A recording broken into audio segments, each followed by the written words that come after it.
അങ്ങയുടെ മൊഴിയിൽ നിന്നൊഴുകും തിരുവചനം ഒരു മനമായി കേൾക്കാം, ഒരുമയോടെ പാടാം, അനുഗ്രഹമായി തീർക്കാം ഈ സുദിനം നമ്മിൽ വചനത്തിൻ കൃപയോടെ മുന്നേറിയിടാം. വിശുദ്ധ ലൂക്കാ അറിയിച്ച സുവിശേഷം 10-ാം അധ്യായം 1-ാം തിരുവാക്യം. അനന്തരം കർത്താവ് വേറെ 72 പേരെ തെരഞ്ഞെടുത്ത് താൻ പോകാനിരുന്ന എല്ലാ പട്ടണങ്ങളിലേക്കും നാട്ടിൻ പുറങ്ങളിലേക്കും ഈ 2 പേരായി അവരെ തനിക്ക് മുമ്പേ അയച്ചു. കാരുണ്യവാനും സ്നേഹനിധിയുമായ ഞങ്ങളുടെ നല്ല ദൈവമേ, തിരുവചനത്തിലൂടെ അങ്ങ് വളരെ വ്യക്തമായി അരുളി ചെയ്യുന്നുവല്ലോ. 72 പേരെ തെരഞ്ഞെടുത്ത് ഈ 2 പേരായി അവരെ തനിക്ക് മുമ്പേ അയച്ചു എന്ന്.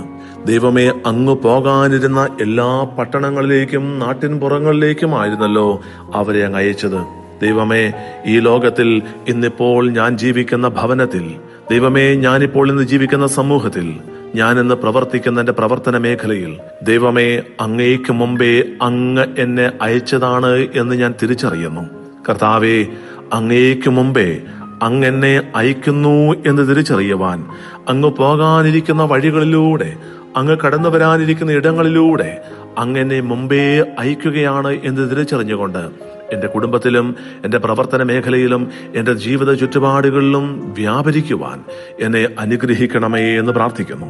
ഇന്നേ ദിവസം വിശുദ്ധ ലൂക്കാ സുവിശേഷകന്റെ തിരുനാൾ ആഘോഷിക്കുമ്പോൾ കർത്താവെ, ഈ സുവിശേഷകളിൽ നിറഞ്ഞു നിന്നിരുന്ന ദൈവികമായ ചൈതന്യം എന്നിൽ നിറയപ്പെടുവാൻ, അങ്ങേക്ക് മുമ്പേ അങ്ങ് അയച്ചവരായി ഞാൻ ജീവിതത്തിൽ മാറുവാൻ കൃപ നൽകി അനുഗ്രഹിക്കണമേ എന്ന് പ്രാർത്ഥിച്ചുകൊണ്ട് നമ്മുടെ കർത്താവ് ഈശോ മിശിഹായുടെ കൃപയും പിതാവായ ദൈവത്തിന്റെ സ്നേഹവും പരിശുദ്ധാത്മാവിന്റെ സഹവാസവും പരിശുദ്ധ അമ്മയുടെയും നീതിമാനായ മറിയൗസേപ്പിന്റെയും മാധ്യസ്ഥവും സകല മാലാഖമാരുടെയും സകല വിശുദ്ധരുടെയും സംരക്ഷണവും നൽകി സർവശക്തനായ ദൈവം നിങ്ങളെ ആശീർവദിച്ചനുഗ്രഹിക്കട്ടെ, ഇപ്പോഴും എപ്പോഴും എന്നേക്കും.